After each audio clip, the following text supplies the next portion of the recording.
A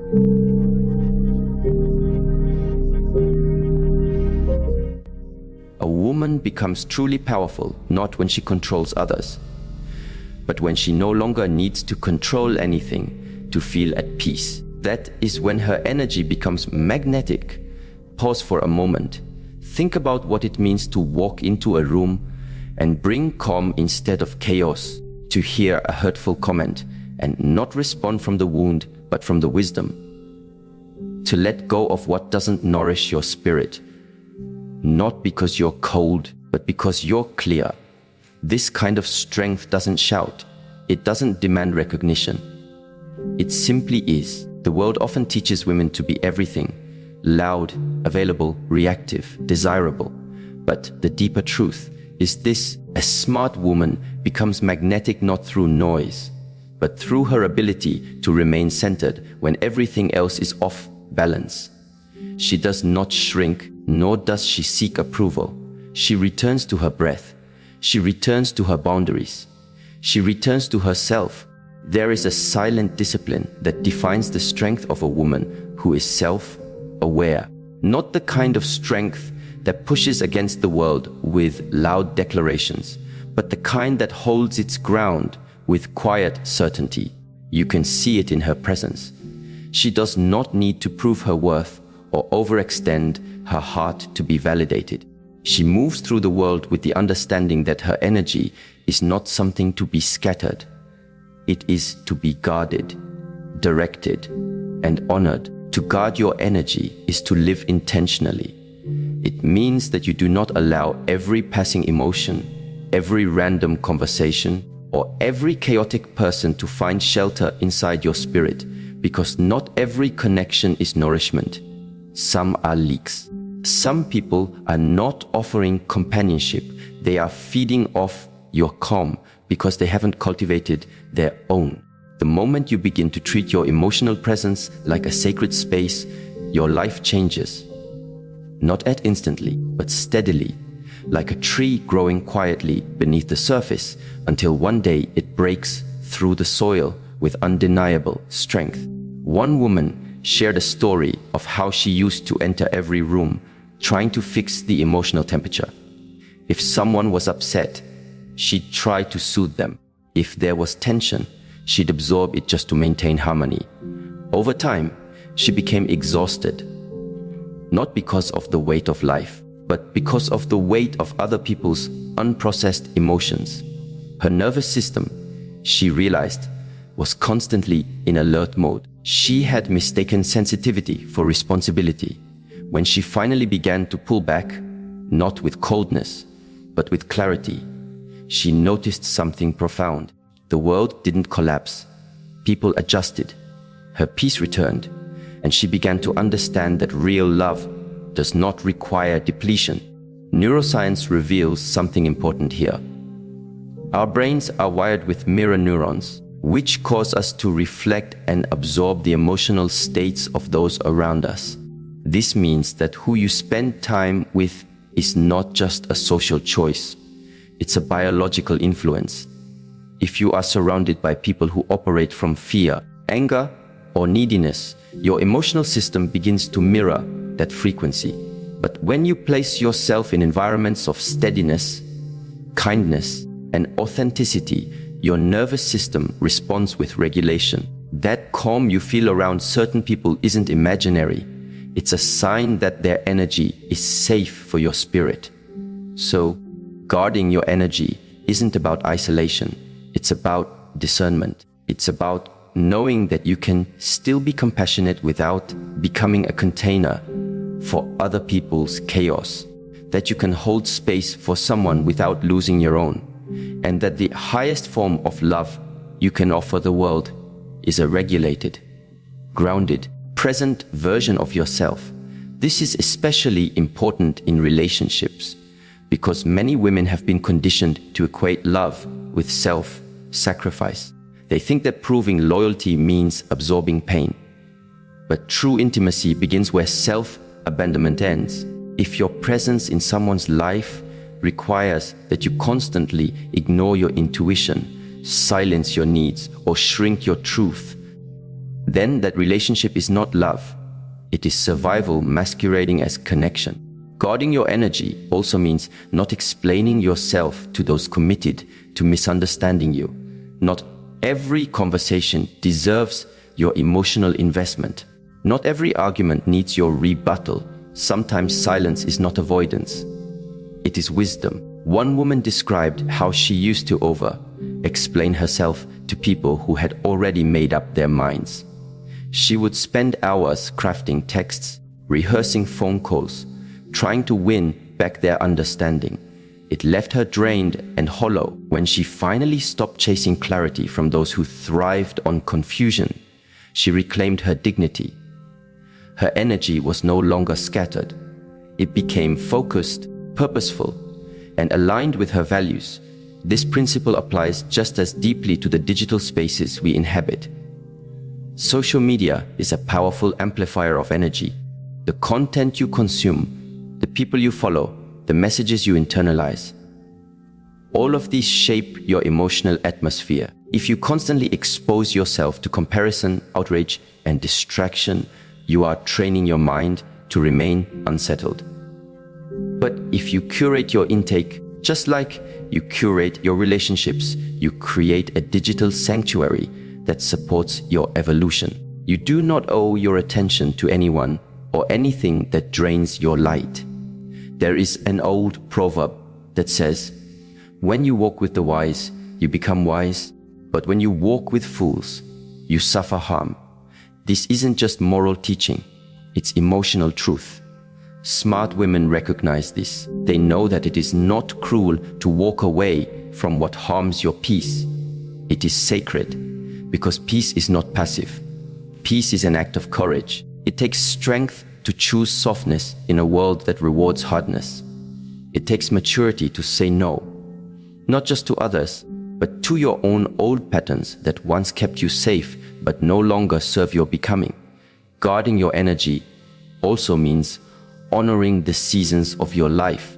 You do not have to be accessible all the time. You are not here to be emotionally available to everyone.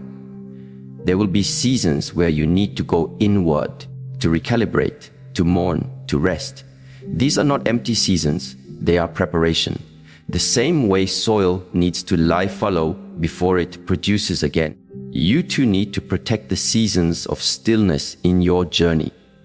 A woman who respects her inner rhythm does not fear missing out. She knows that what is meant for her does not require burnout to receive. And so, the first rule is simple but profound. Guard your energy as you guard your heart. Because when your energy is clean, your life begins to reflect that clarity. The relationships that stay are the ones that feed your growth. The situations that leave reveal what was never meant to stay. And your own self, no longer fragmented, returns home to itself. There is another quiet rule that wise women live by: speak less, observe more. Not because they have nothing to say, but because they've learned that most truths are revealed in silence. Words are powerful, but not all are necessary. In the rush to be heard, to defend, to clarify, something is often lost: presence. Smart women do not waste their words trying to convince others of who they are.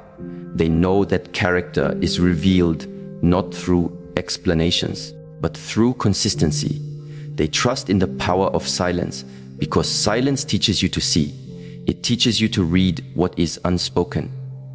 In relationships, this becomes a superpower.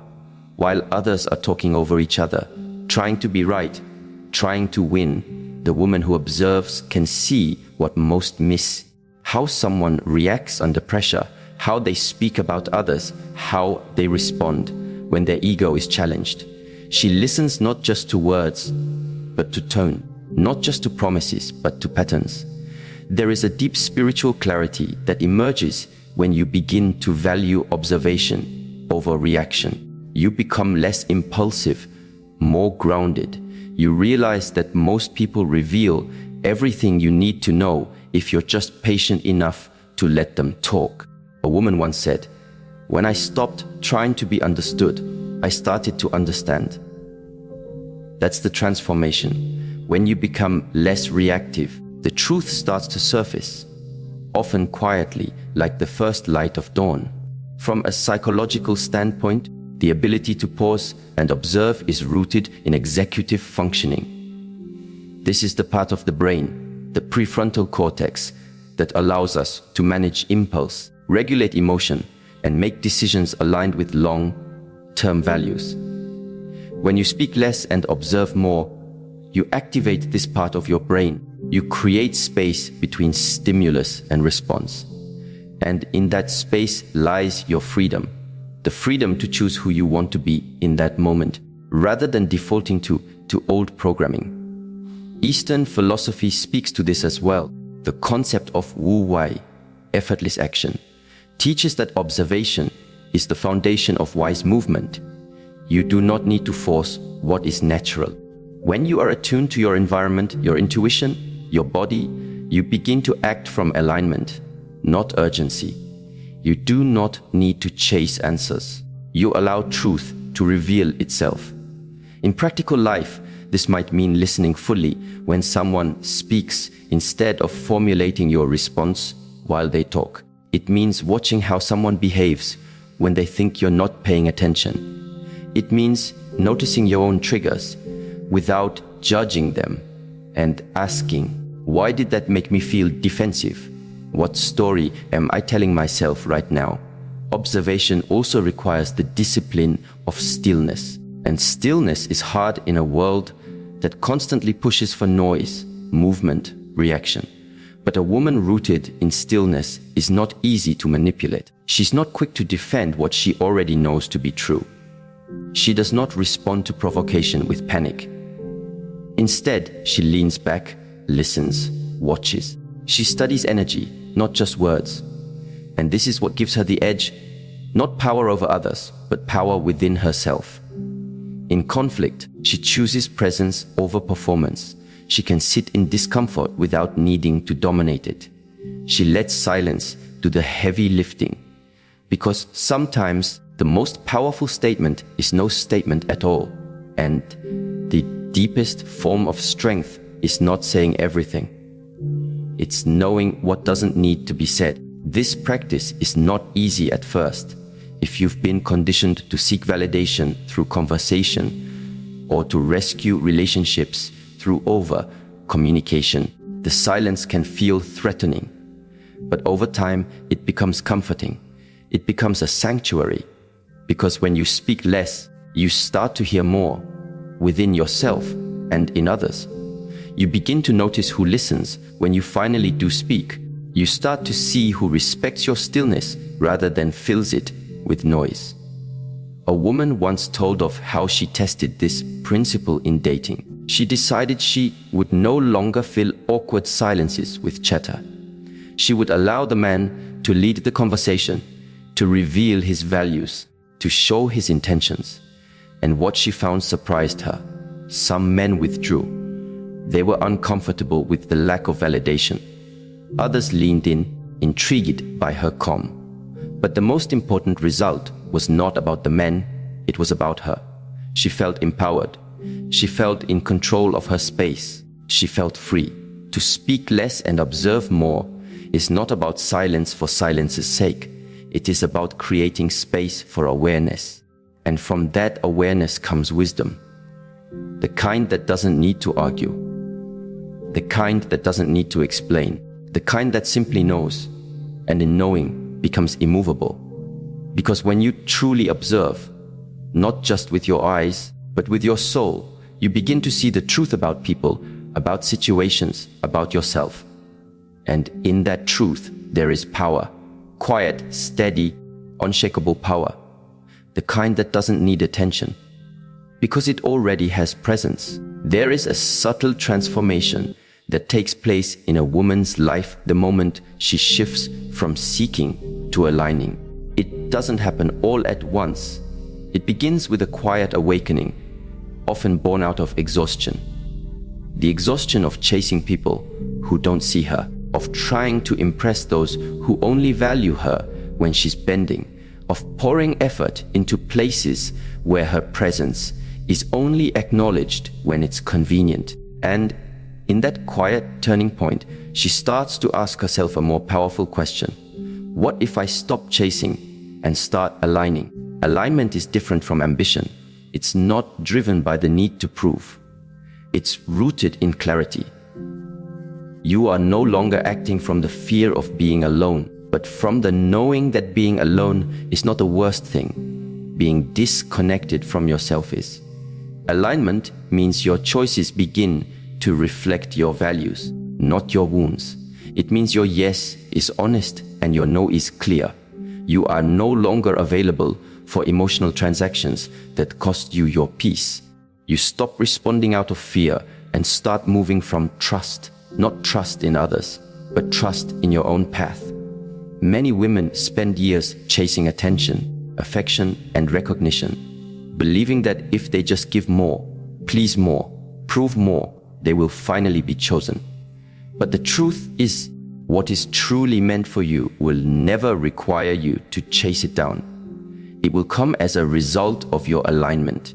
A woman who is aligned with her truth becomes a magnet, not a pursuer. She doesn't run after what's running away. She plants herself deeply, like a tree that knows the rain will come in its season. She understands that desperation distorts discernment. This is not just spiritual wisdom, it's also neurological truth. When you are in a constant state of chasing, your sympathetic nervous system is activated. This is the stress response. Your body is flooded with cortisol, your heart rate increases, and your mind becomes focused on threat and lack. You begin to overanalyze, to cling, to panic. You start interpreting silence as rejection, boundaries as abandonment, and distance as punishment. But when you begin to align, your parasympathetic nervous system activates. Your body relaxes, your breathing slows, and your mind gains clarity. In that state, you don't chase, you choose. You respond with presence, not panic.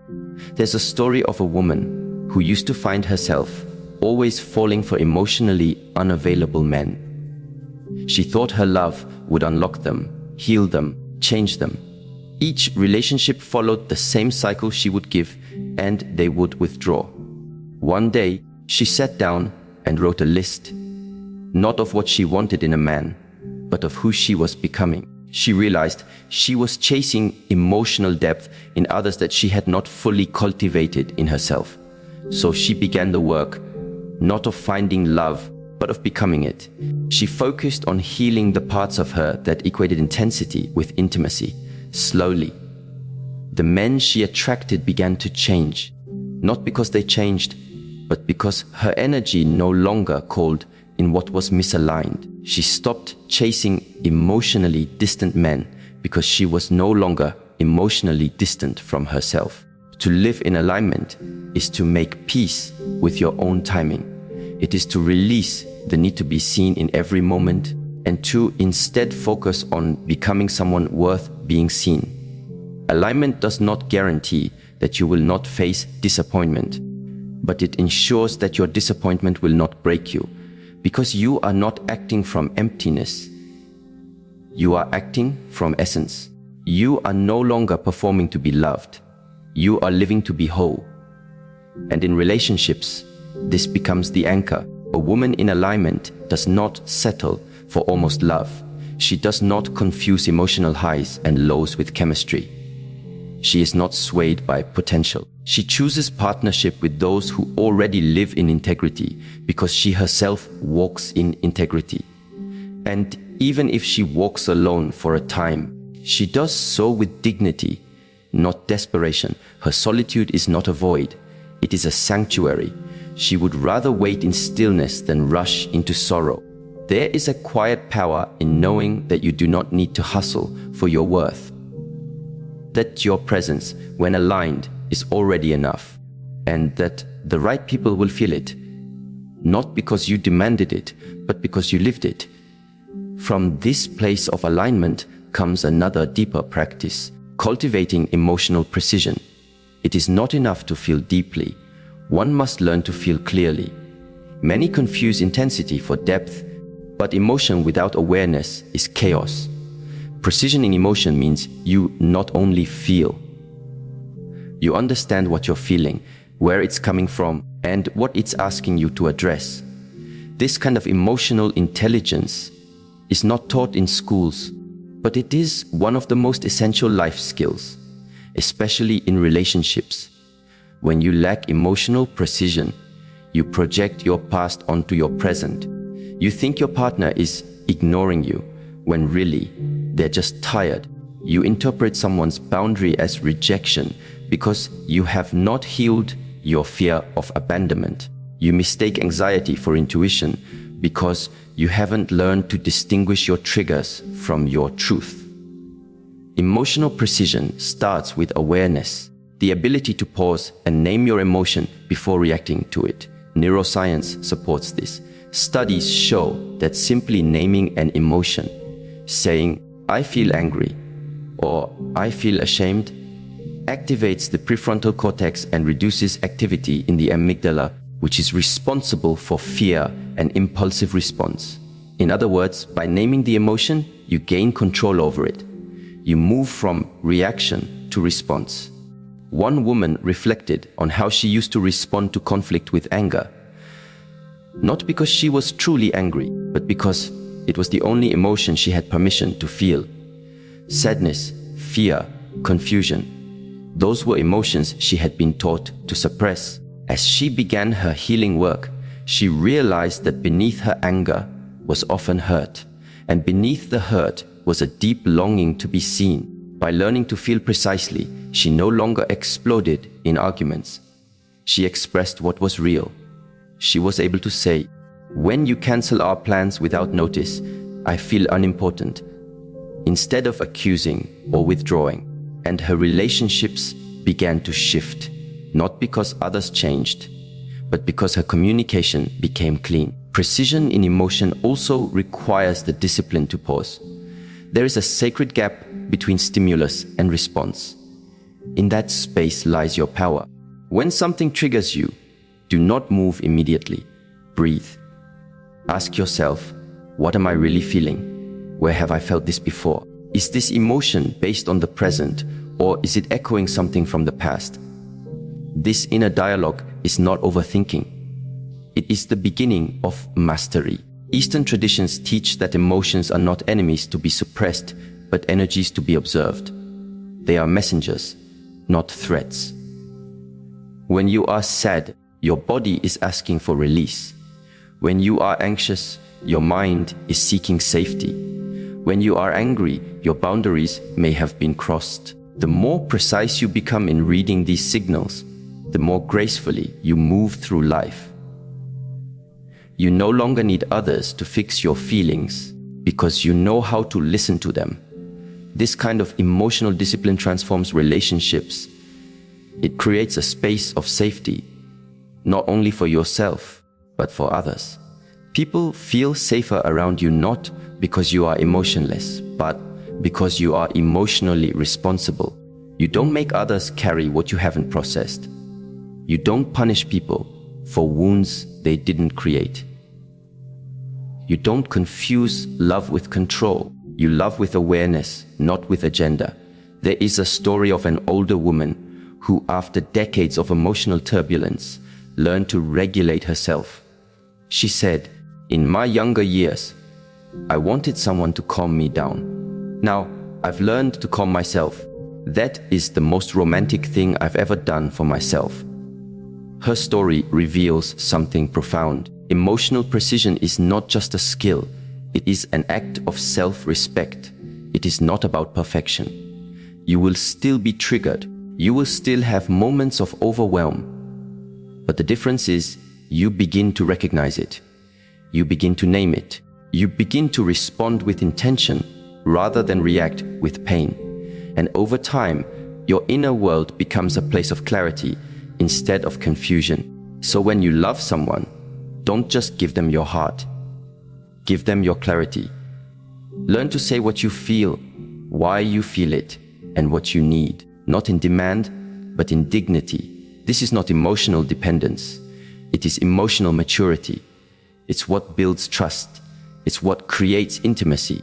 Not just physical closeness, but emotional safety. When a woman becomes emotionally precise, she no longer fears her feelings. She respects them. And in doing so, she teaches others how to love her with the same precision. Because when you know yourself, you don't need to be rescued. You just need to be met. And those who are capable of meeting you will rise to that level. Not because you chased them there, but because you aligned yourself so fully that anything less would be unrecognizable. Letting go of someone you still love is among the most difficult acts a woman can face. It pulls on every thread of attachment, memory, and hope.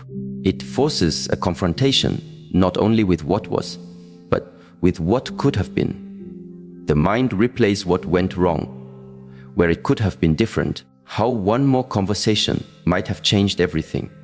But underneath all that noise, there's another truth waiting, quiet, steady, and liberating. Letting go is not about weakness, nor is it about giving up. It's about choosing dignity over desperation. It's about realizing that love alone is not enough if it requires you to betray yourself. The heart can still love someone who no longer respects you. It can still crave someone who brings more confusion than clarity. But the wiser part of you, the part that has grown through pain, knows that continuing to hold on to a one-sided bond is not devotion, it's self-abandonment. There is no nobility in staying in places that continually diminish your light. There is no strength in holding on to people who have already let go of you in their behavior, even if not in their words. Emotional bonds, especially romantic ones, are fueled by neurotransmitters like oxytocin and dopamine. These chemicals don't always respond to logic. That's why even when you know a person is not good for your well-being, your body can still ache for them. The release of oxytocin, particularly through physical touch, shared routines, and emotional vulnerability, creates a neural loop that makes detaching feel like withdrawal. It's not unlike breaking an addiction. That's why the first step isn't just physical distance, it's internal realignment. One woman described her journey through this process. She had been in a relationship with a man who was hot and cold, loving one day, distant the next. She excused the inconsistency as emotional complexity. She mistook pain for depth. But the truth was, she was more invested in this potential of the relationship than in the reality of it. Over time, the relationship began to erode her self-worth. She felt anxious more than loved. She found herself explaining, proving, waiting. And then, one evening after another broken promise, something shifted. Not in rage, but in clarity.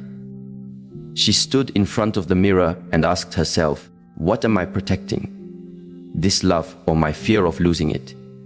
That question began her path to letting go. Not with bitterness, but with quiet resolve. She allowed herself to grieve, to feel the ache of absence, to confront her fear of starting over. And through that pain, she discovered something far more powerful than attachment. She found her dignity again. She began to rebuild her sense of self, not around a relationship, but around her values, her peace, her inner knowing. Letting go with dignity means that you stop begging for closure and create it yourself. It means you no longer wait for apologies that may never come, or for someone to finally recognize your worth. You stop needing the story to end perfectly in order for you to walk away. Instead, you choose to end it with integrity, not because they deserve it, but because you do. This choice requires emotional boundaries. It requires saying no to communication that reopens wounds. It means unfollowing, not to be petty, but to protect your healing. It means setting up rituals that reconnect you to your own presence. A walk in the morning, journaling your emotions without censoring them, moving your body to release what words can't express. These are not distractions, they are declarations. Each act says, I am choosing myself now. There's an ancient teaching that says, when the heart lets go, the soul returns. Because when your heart is tethered to someone who continues to wound it, your soul becomes fragmented. Your energy is spent scanning for their attention, decoding their moods, hoping for their growth. But when you release that bond, not out of hatred, but out of love for yourself, you begin to return to wholeness. You become emotionally available to your own life again. Your intuition gets louder. Your clarity becomes sharper. And slowly, you remember who you were before you began molding yourself to fit into someone else's capacity to love. This act of release is not done in a single moment. It happens breath by breath, day by day, thought by thought. Some days you'll feel empowered, and others you'll feel shattered. That's part of it. The key is to not let the pain pull you back into what you already outgrew, because healing doesn't mean you stop loving someone. It means you stop abandoning yourself for them. A woman once shared that the most powerful moment of her life was when she walked away from a man she still loved. Not because he was evil, but because he was unavailable. She said, I realized I was trying to make a home out of a hallway. And when I left, I finally saw all the open doors life was waiting to show me. When you let go with dignity, you don't just end a relationship, you reclaim the energy that was once lost in holding it together. You come back to yourself, not the self that was anxious, reactive, or unsure, but the self that is whole, present, and enough. And from this return comes a deeper awareness, the realization that your emotional responses are not random. They are rituals shaped by years of conditioning, and to evolve, you must replace reaction with conscious ritual. In that shift lies your freedom. Most people live in emotional autopilot. Something upsets them, they lash out. Something disappoints them, they withdraw. Something triggers fear, they chase or avoid. These responses are often rooted in past survival strategies. But to live a meaningful life, especially in love, you must learn how to respond, not react. This means creating rituals that interrupt the cycle of reactivity and rewire your nervous system toward presence. A ritual is not a habit done mindlessly. It is an intentional practice designed to bring you back to center. For one woman, her ritual was 5 deep breaths before responding to a triggering message. For another, it was writing down what she wanted to say, but not sending it until 24 hours had passed. For someone else, it was lighting a candle and sitting in silence when emotions began to flood her body. These rituals were not meant to suppress emotion, but to hold it, to give it space without letting it control the next decision. Scientific research shows that rituals, even simple ones, help regulate the amygdala, reduce cortisol, and increase a sense of control. They act as anchors.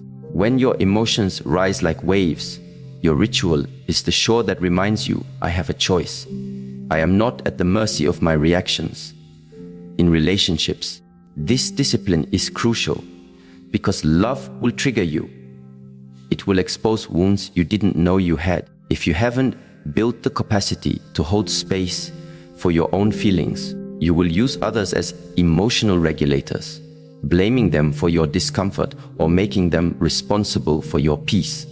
This is not love. It's emotional outsourcing.